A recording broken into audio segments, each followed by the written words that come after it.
Well, thank you very much, and thank you very much for all of you having me over here to speak to you about our company.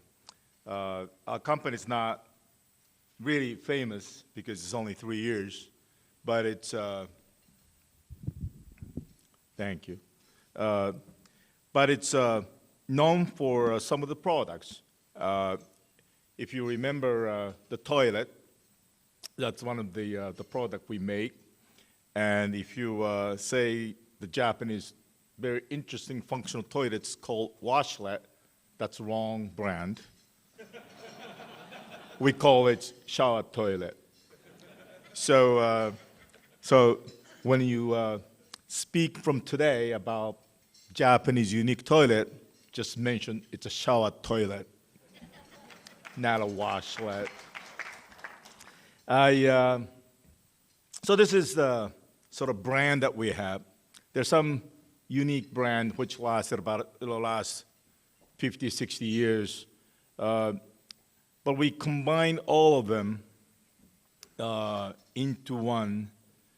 The way that LIXIL was born was that one day that we realized having a holding company that has a small business like Tostem, which is very much a window company, $3 billion.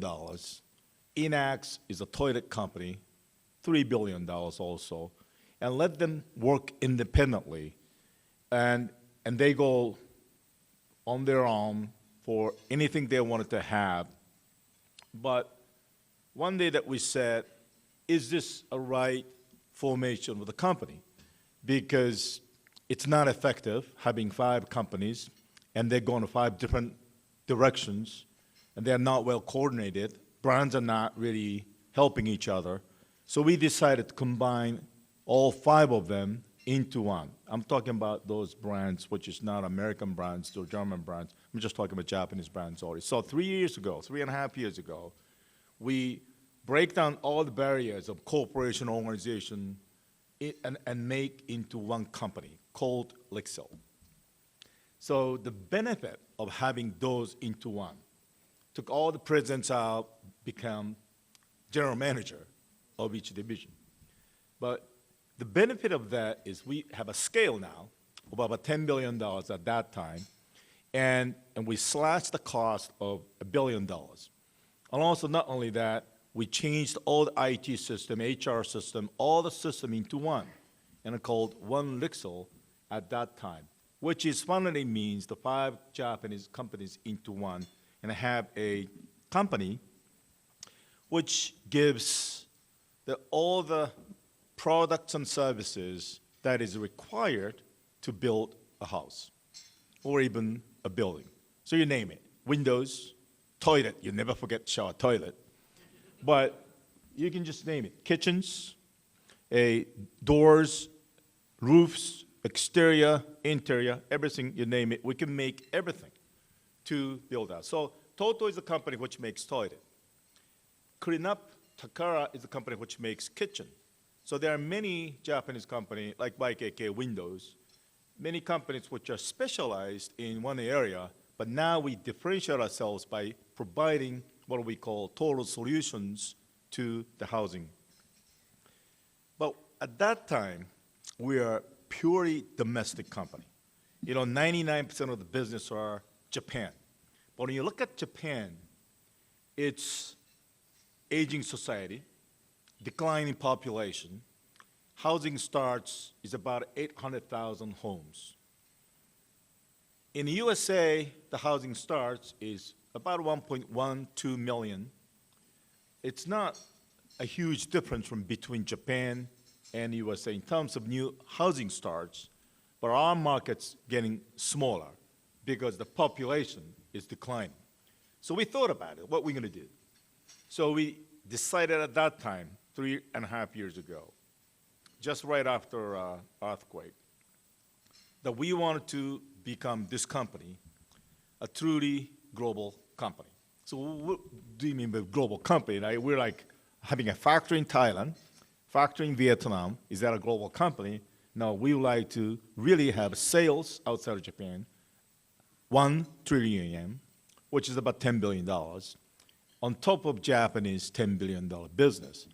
So we have also targeted that our margin structure is extremely low. That's a typical Japanese company. ROE 3%, op margin percent, like 2 to 3%. We're happy with that. And we are pushing for market share, and we're pushing for the employment. So we changed the entirely the objective of, all right, we forget domestic company. We want it to be a global company. So we started the journey, but we said, so how you do that? So 2011 to 2012, for 2 years, we built a foundation. So first we did was, as I said, to put everything, all these 5 companies into one company and create a basis, create a brand, new brand, create it one structure, and take cost out, about $1 billion, and make stronger, leaner and stronger to be prepared for next stage of the game, which is a growth. So next 2 years, which is 13 and 14, we moved ahead M&As. We acquired a lot of companies, but acquiring companies is not really enough for the globalization. So the next stage, starting from this year, is that to make everything into one and create a one company. So this is the journey that we set up when we started 3.5, 4 years ago, and we did exactly what we said to ourselves. We aimed ourselves, and we are achieving what we have said. But requires a lot of effort to do it. The company we acquired was a big companies. Like in USA, we acquired #1 brand, American Standard. Nobody can misspell American Standard. It's American Standard. It's a #1 company, brand, and it's 150 years of history. So we acquired that, spent $500 million for that. Then we acquired Grohe, which is the high-end, the shower caps, faucets, which you are very much familiar because you're a rich man or rich person you're here. Most of the rich family has Grohe shower cap and the faucets. So we acquired that company that created the huge infrastructure for us in Europe, Middle East and Africa, and not to mention USA and Asian countries. Joyu is a #1 company in China. So those are the very much like water technology side of the business. But the left side is the building technology, the Parma Stoliza. You may not know the Parma Stoliza, but it's globally known. So if you're the architecture or if you are the designer of the building, there is no one who does not know about this company. This company is very much focused on buildings, high-rise buildings, or a sort of architectural buildings, like when you go to Doha Airport, all of the inside interiors at the lounge, at the first class and business class. We don't touch economy class, but first class and business class, it's just done by this company.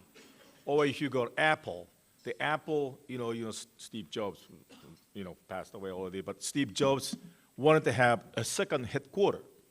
And he has a very particular design about building structure, and it's like a UFO landed on the plane. I mean, that's what the second headquarters look like, and it's very difficult to make. And we were the one, probably we're the only one who could make it. So we got big order for that. So we are working on very special buildings, high-rise, special buildings. That's Parma Stoliza, and we acquired that company as well. So when you combine all of them, from almost nothing before to become about $7 billion this year, and we continue to acquire, of course, and $10 billion, $15 billion is in the sight. So again, if you do M&As, I will just talk about sort of a total. The total is very much sticking to the brand total. So they want everybody in the world know total. I don't care about that. If anybody in the world knows GROE, or they know, or some tip the area, like you American knows American Standard, of course you know. I'm extremely happy with that. In Japan, if you know LIXIL, I'm very happy. If you in China, you know JOYU or GROE or American Standard, they know all these, I'm happy with that. So what is the LIXIL, the question? The LIXIL today is an identity for our employees and for our investors. The brand is for the consumers. So wherever you are, you're in touch with the most familiar brands, and we own it. And that's our company's strategy. So again, Toyota, they're very, of course, they're very rigid about their brand strategy. Sony, everybody's saying, but we're taking a little bit different approach. But that's the essence of M&A, that we have to not really sticking to change the brand. We are keeping the brand that we buy. So this is the criteria for our M&As. We wanted to have a strong brand in each brand, each region or country. We acquired a company in Africa, and that's the #1 brand in Africa, so we acquired that. They have product breadth, of course, there's distribution. But important over here is the people side of it. So when I joined this company 4 years ago, what I saw was, all right, there are great Japanese people in there, but they're not global. They're not globally competitive. And if our company is going to be global, we need to have a lot of great people, not just Japanese, but from all over the world. We need to collect global intellectual capital. So that's the people side of it. I think it's very important. Their profitability is important. We're like 3% ROI. They're like 20% ROI, 15% ROI. So combine that with our profitability and their wisdom changes our structure to be more profitable, and that itself is a strong element for us to grow. Diversity, not to mention, is important. So the question is that we ask ourselves, so we got a great company. We got GROE, we spent $4 billion for that. American Standard, how are we going to run this company? Do we let this company stand alone? So I call David Haynes, which is GROE guy. Hey, David, what I want from you is to generate $350 million of operating profit. And here's the KPI for you.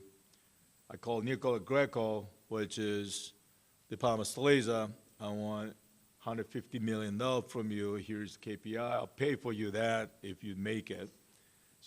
Do we want to be a company to sum them up and create a financial portfolio, and that's our global company, or do we send all the Japanese to them and have them manage and try to create an integrated one company, which I think is an impossible task to do. So what we concluded was as much as we did 4 years ago, that is break down all the barriers of the Japanese company and make one company.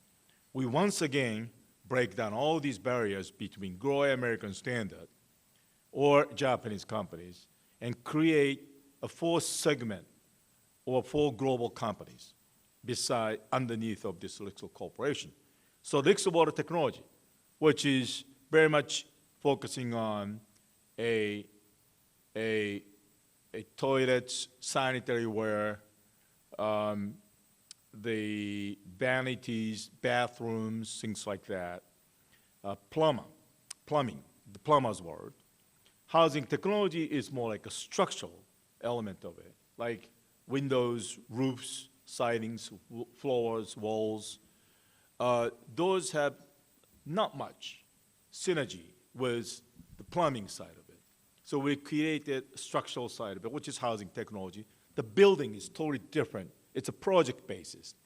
It's 3-year project, 4-year project, It's a facade.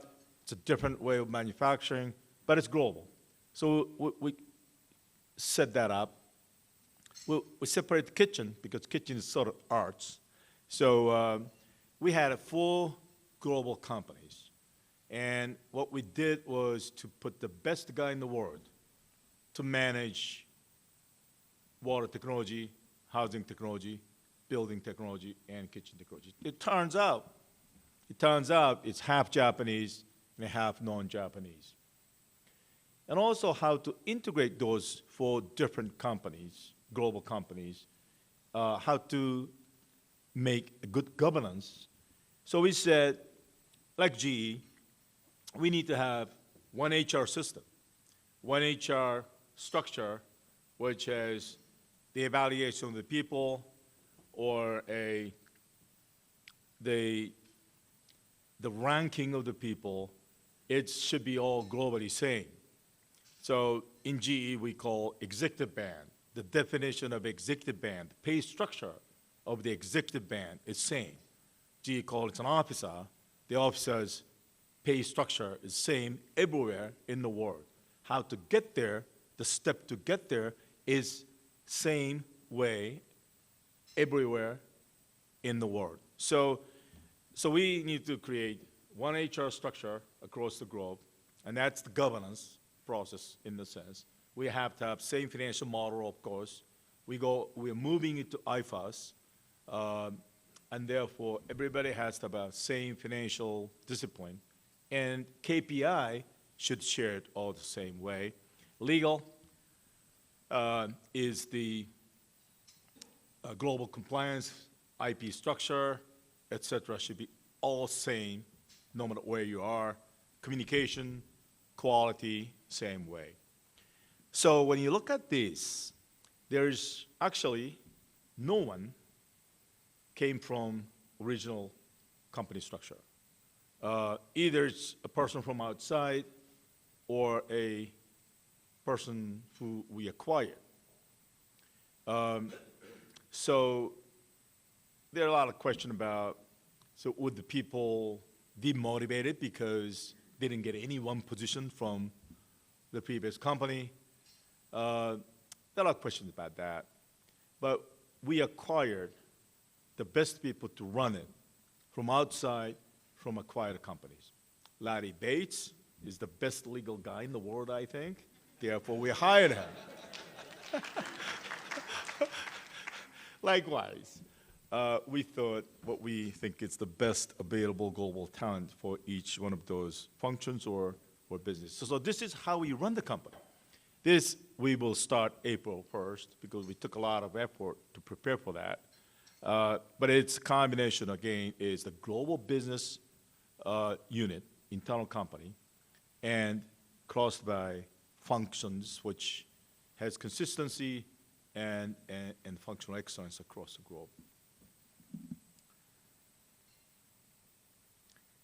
So this is a little bit of, so now we become 2 trillion yen company. It's almost doubled when we started about 4 years ago in those 4 areas.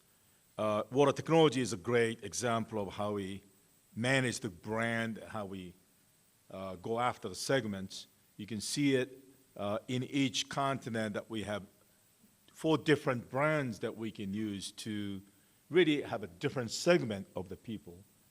GROE is on the top, so GROE can always go to the high-end set of the people. LIXIL and American Standard are more like mass segment, mid segment. Joyu is at the bottom. So we can use all these product brands for the different segment and different countries, which again, the people are familiar with. Just an example in Japan, which you can always go, is in Aoyama, that this is the first introduction of what we will do globally, is the combination of the GROE and Jackson, which is even higher. The Jackson is like Ferrari. The GROE is like Mercedes. So we combine 2 of them and to create a GROE becomes more affordable high-end by having a Ferrari on top. And that's one thing. The other thing that we do is the GROE didn't have the sanitary ware. There was no GROE toilet. Now we will have grow-a toilet across the globe for the high-end people. But also, we like to, this is a bit very much Japanese culture. Japanese culture have a little bit of the bath culture, so the onsen kind of culture. So we have grow a spa brand to really push this Japanese culture of this bathing to outside of Japan. So we started that implementation quickly. Now, we talk about culture.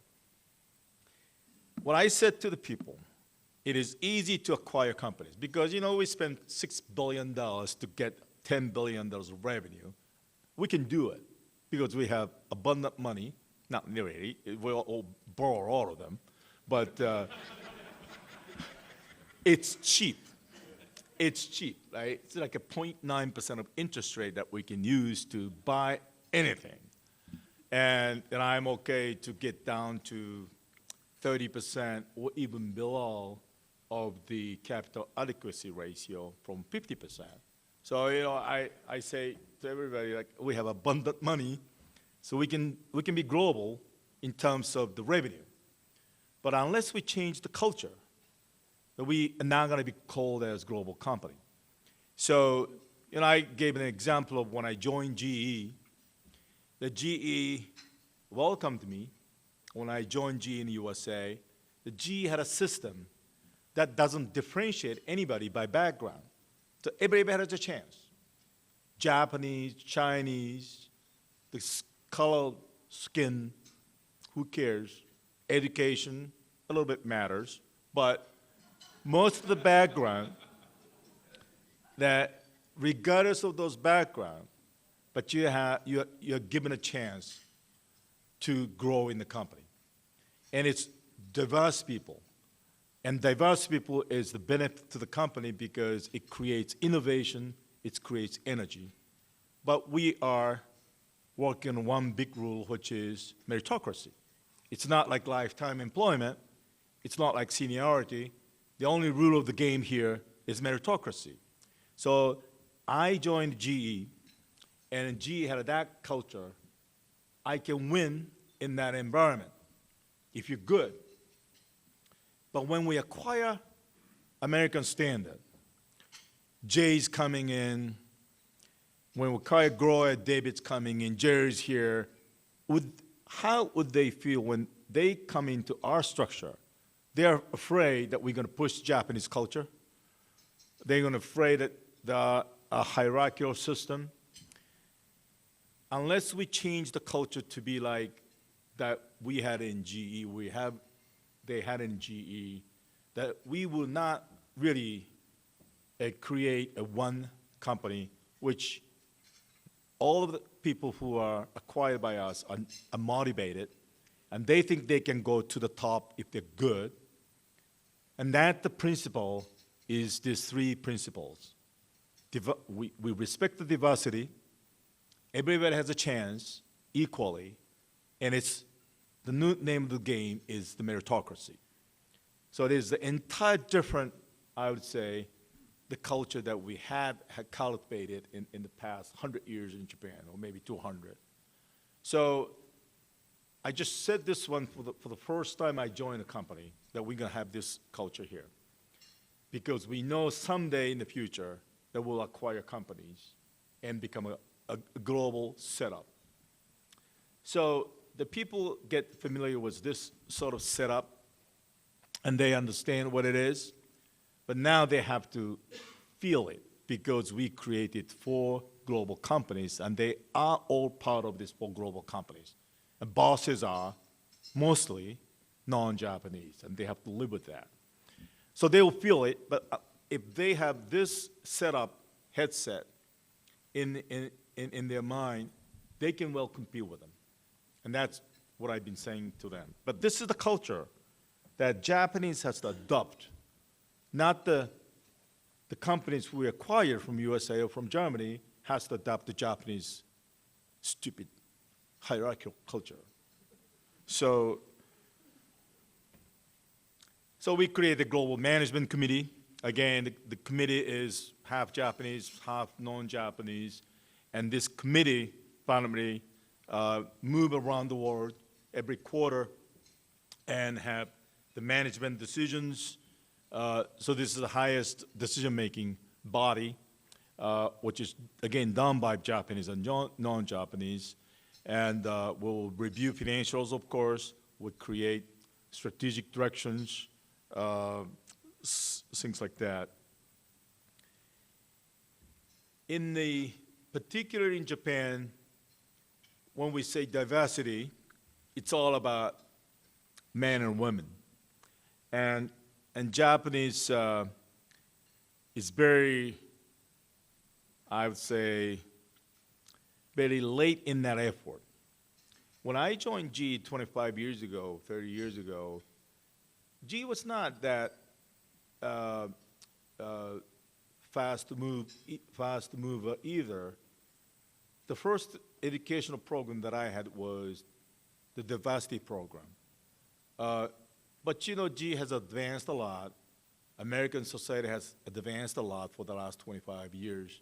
So, you know, when we start today, we can catch up, we can do it in 10 years or maybe 15 years, but somewhere we have to start. So in Japan, we pushed a lot about diversity by just in the sense of, to start with, to promote women or to encourage women to be the part of our business. But, you know, this is controversial, but we have sort of the small figures you can't read, but we have a target we have a quota inside our company. So 30% of the promotion that we do in April and in October, we have to have 30% of promotion of the entire promotion should be women. Otherwise, we cut men to be 30%. Or we, you know, it's a forceful 30%. Or when we recruit from outside, 30% should be women, or 30% or more should be women. When we have new grad, 30% plus should be women.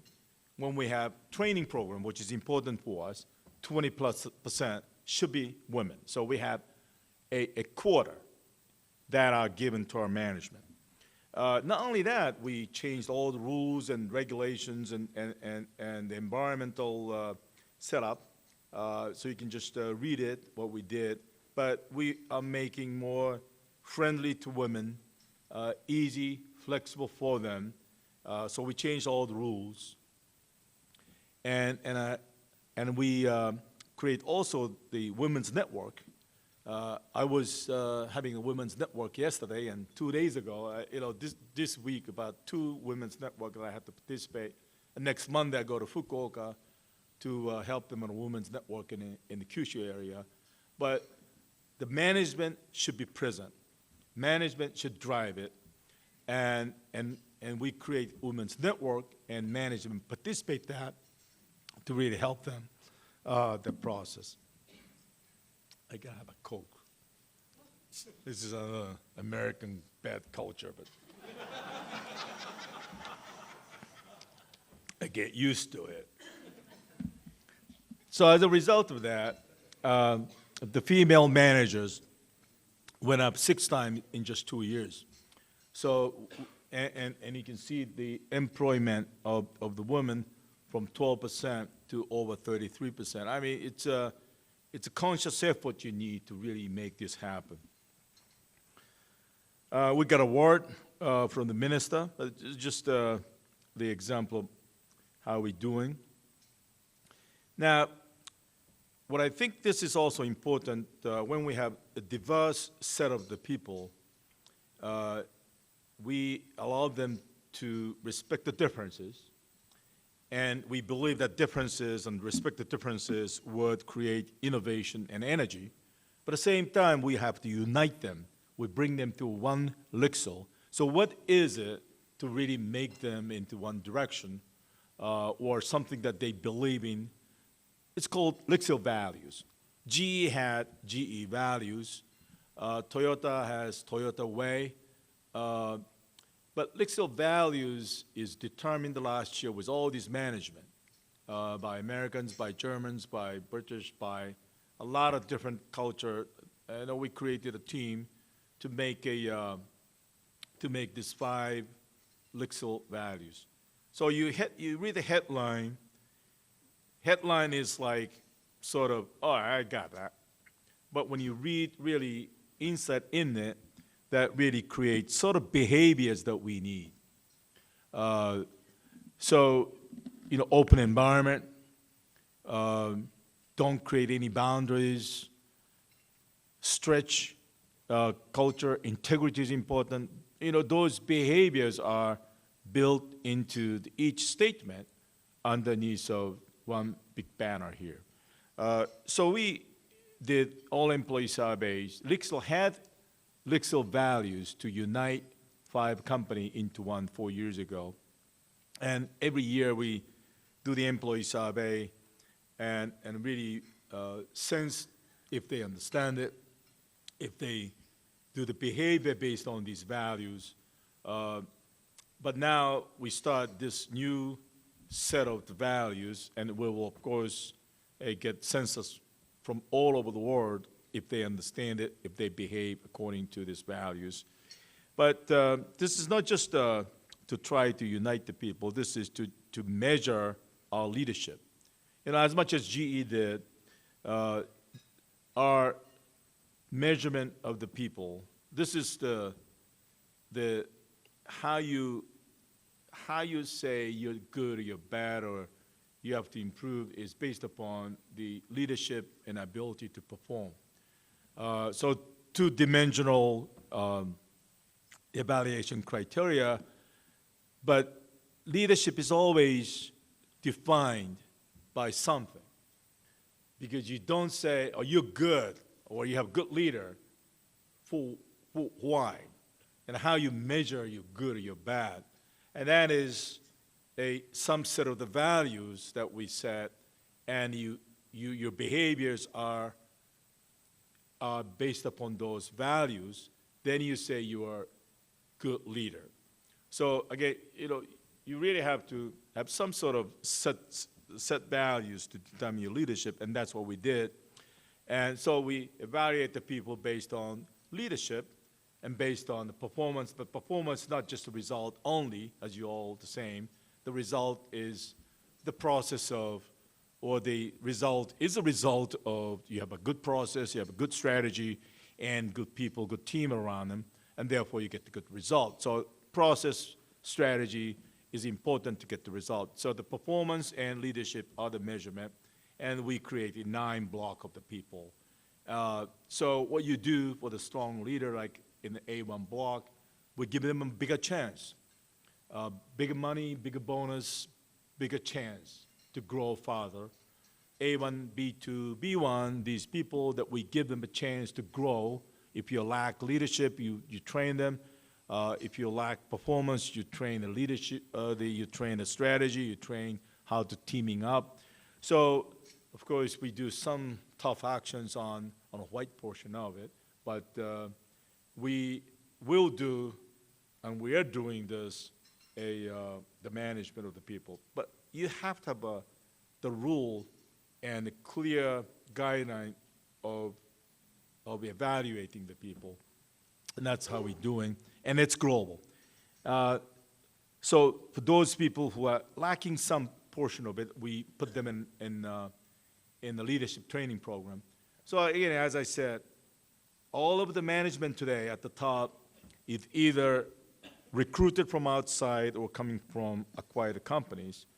So those people who are probably 60 and above or 57 or above, that they think they're done. And I think they're done. What we are looking for is the training of the people who are succeeding what we have today. So I'm telling the people the age of, I mean, this is Japan, and global, of course, but the age of somewhere mid-40s to early 50s, you are the next leaders, next generation leaders. So we're betting on you to succeed what we have today and to create our future. And of course, for them to grow to the next leader, we need a pipeline to fill them up. And therefore, we need seniors, which is like 30-ish to 40-ish, to say that you are the ones to succeed the generations who take over the current management. Therefore, we have to train you. In the same way that we have to fill that pipeline, therefore, we tell juniors to fill the pipeline. And then we go to fresh the same way. So we are having the different leadership program. The executive class is about a 6 to 7 months training. Seniors, juniors, 4 months. We send 10 MBAs every year. We know 8 of them don't come back. But it's good for Japan, so I'll take that challenge. But I tell you, the reason why they're not coming back is they're growing faster than the company. So if your company is growing faster than them, which I think we are today, if the company is changing and challenging enough for them to look at the company like they go to GE, and they look at a GE system, they look at how GE is changing, and look at us also, and if we are growing better and we're changing much faster than GE, which I believe is the case, they come back. They come. So it's a challenge for us that we take 10 people outside, send them 10 people outside, 10 of them coming back. It's our challenge. But I'm sure that if we're changing and good enough, we'll get 10 back and stay them. So we focus on training. And lastly, this is just I just talk about a toilet. Right? So I start a toilet and I finish the toilet. Toilet's not that important, but it's important. So we have 7.2 billion people in the world. 2.8 out of that 7.2 don't have sanitary infrastructure. So what are you going to do with it? Potential. Absolutely. It's a huge opportunity for us. But not only that, there are countries where there's no electricity, there's no water, there's no sewage. So one of the agenda for the Bill Gates Foundation is how you provide sanitary infrastructure without no electricity, with no water. And that's on the right side of your page. We're developing bio-toilet, which doesn't smell, which absorbs all the bacteria, bio-toilet. We are testing in Africa right now. On the other side, it's a smart toilet, or it's called shower toilet, that we would like to move into the USA, move into Europe. So you will see the massive move, not only from us, but from many companies in the USA and Europe and in advanced countries for this type of the toilet that you are very much familiar in Japan, but it's going to be, we believe, familiar in the big countries like USA and Europe. With that, I want to just summarize why you do globalization. You can just read it, but I put 2 points here.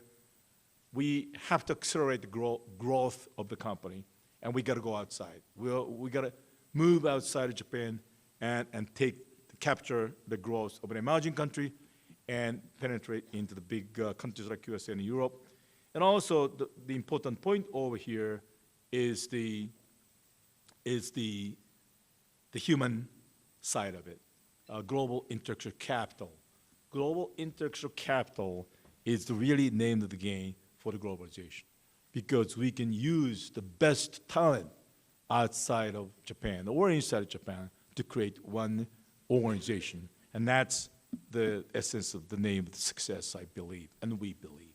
So thank you very much for listening. And if you have questions, I'm happy to answer any questions you may have. Thank you very much.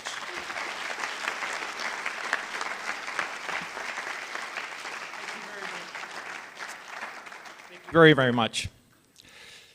Now, we're going to open the floor to questions and answers. I will call on people. Please wait until you get the microphone from the tax staff. Please stand, state your name and affiliation, and please, in the interest of time, try to keep your questions succinct. Okay, we'll start with Mr. Story right here.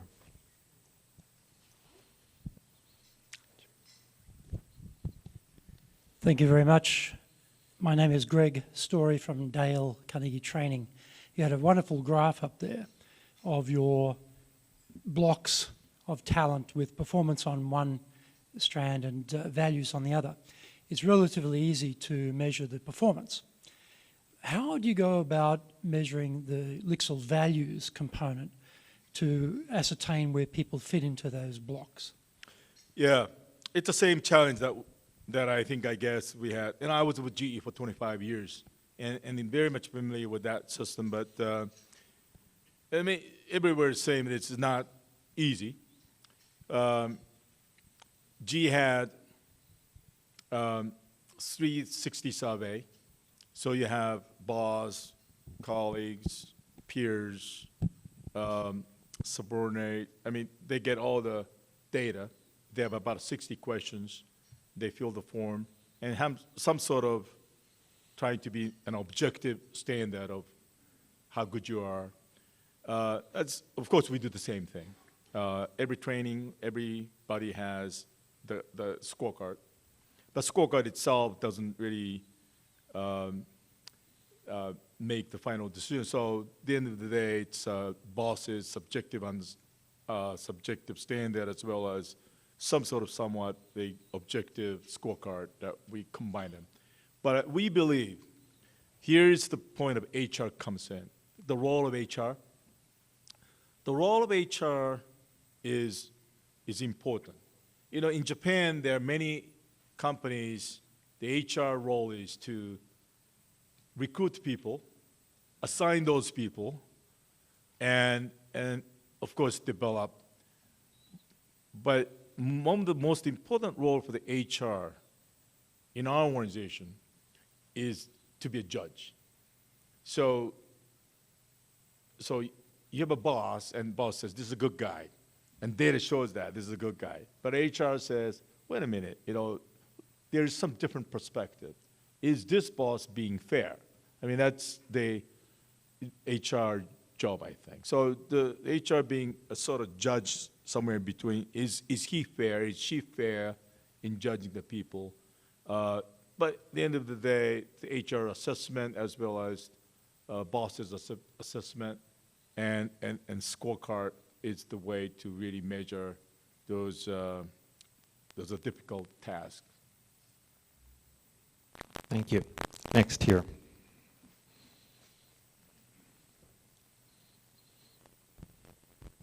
Thank you. Paul Ford from KPMG. So thank you for the presentation, and that was excellent.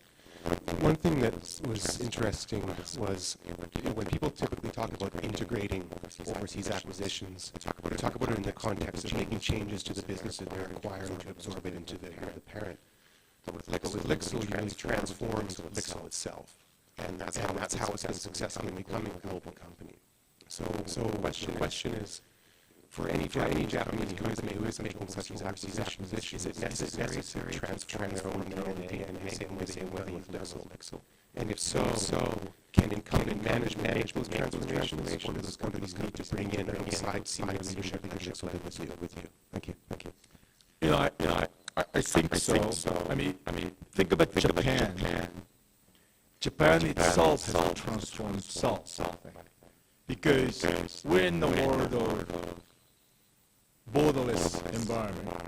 When we have TPP, Japan-EU, or RCEP, all these economic multilateral agreements comes into, look at 20 years from now, 30 years from now, I think we have to transform to something that what we're trying to do. We got to change our culture to be really accepted in what I call the global environment or global culture.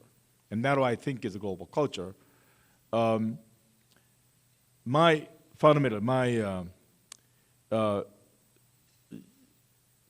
insist in front of a lot of people saying that Japan has to really be a bilingual company, 30 years from now. Bilingual, by culture, by brain, kind of whole society transformation I think we need. And in order to do so, the government has to declare that 30 years from now, Japan has to be a bilingual country, for example. But likewise, I think we all have to move towards the culture that are sort of common, which is really respect to diversity, and it's a meritocracy, the word. So, and I believe in that. There are some companies like Takeda is doing it. Suntory, they combine beams, and I think Mr. Niinami, as global as he is, I think he's trying to be the same way. Matsumoto-san, the chairman of Calbee, he's got 25% from Pepsi in it, so the company is becoming more like that. So, I think there are many companies trying to do that, but we need to have success stories. Then people follow, and people love to see failing. So when somebody fails, that people pick it up. When somebody succeeded, then they really don't pick them up. But I think we need best practice. We need some example of being, okay, here you go, we did it.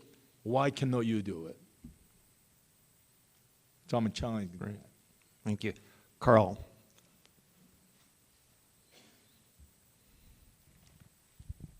Carl Hanna from Hafele, Japan. I have a two-part question. Number one, you've made some great changes, or you're in the process of making great changes to some very traditional Japanese organizations. So aren't you facing a loss of some senior staff and also mid-level staff?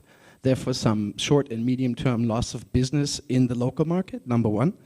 And number two, you said that your policy for women is admirable. I think Japan needs a lot more of that.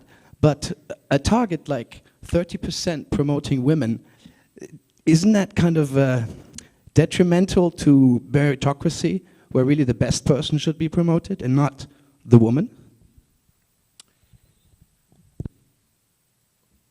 It's two good questions, actually. I get a lot of questions like that also inside the company as well. But I just start from the second question, which is, when I joined GE, and when I first got the job in the USA, I was like 30s. I had no experience of managing people. I had no experience of being in the USA. But Jack gave me a job, a global job, to Japanese, which has no experience of managing people, a global CEO of sizable global businesses. The rule is very simple. If I make it, I make it. If I lose it, I just go. So I'm telling all the women the same way that, I give you a chance because I see in you something that you can differentiate yourself or you can stand out. I see something in you, and I give you a chance. But you know the result. This is a meritocracy. If you don't make it, you can find your home. Either go back to your old position, and people welcome you. And actually, I gave a lot of chance to even my secretary. So I picked the secretary and come to become my secretary. And I say, you're young, 22 years old, 23 years old, I give you a chance. But if you don't make it, I'll send you back in two months or 3 months. And I did already 4 times. So they all get it. They all get it. I give you a chance, but if you don't, you find your home. Either inside the company, I'll help you. Outside the company, I'll help you too. So, my direct reports, I said the same thing to them. If you make it, it's great. I'll give you more money. I'll give you money that you never even thought of. But if you don't, I'll send you home, somewhere. So, you have to really demonstrate that actually you do it, and then the people see it's fair. And at the end of the day, not many of them don't make it, so be it. But you have to give them a challenge. Just give them a chance first. Otherwise, you never know. What was the first question? I'm sorry. I tend to forget two questions, or forget the one. Losing, yeah. I was shocked in my heart too much, but yeah, we lost market share. We lost market share because old people left, and we forced them to leave. We did 2,000, 3,000 employee reductions one time, 2,000 people. We had to do it to cut $1 billion, but many old guys left. Many expertise we lost. And there are a lot of confusion about what's going to happen to me next. So we lost market share. But in the end, we get it back. So, I was a little bit down sometime, but now you're left with the good people. And I think we're okay now. Actually, some of them were gaining share. So that happens. Okay. Next. Seth? Seth Sulkin, Pacifica Capital.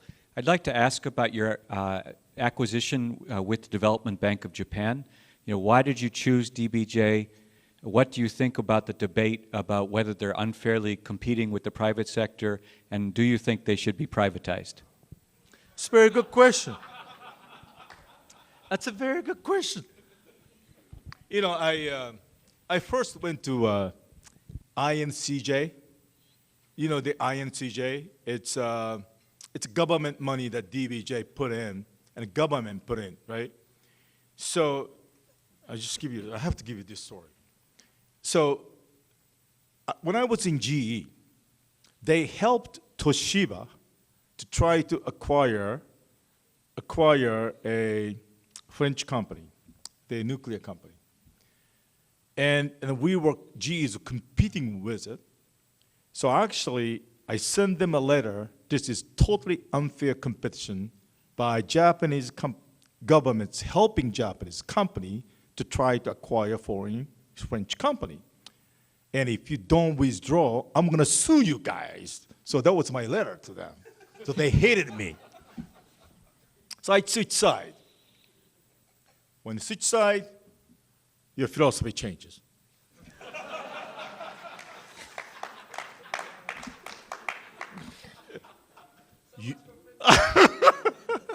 They should help us, of course, because we're not competing with anybody. And we didn't have money, and if we don't get DBJ's help, that we cannot make this happen because we have so much the burden of the debt that we cannot even take.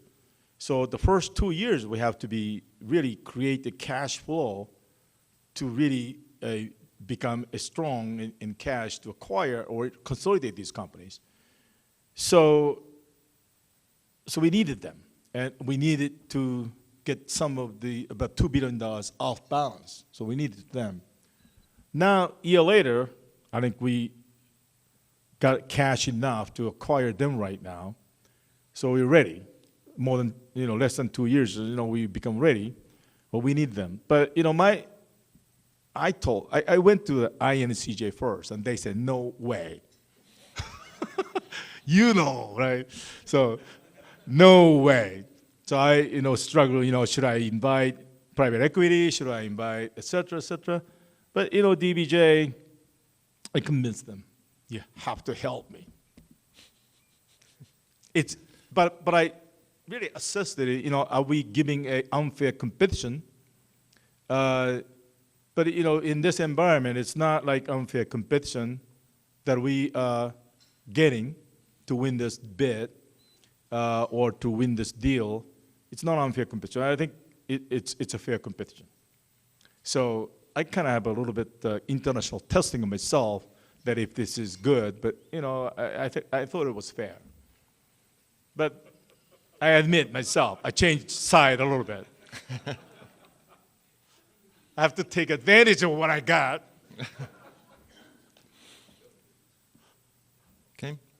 Please.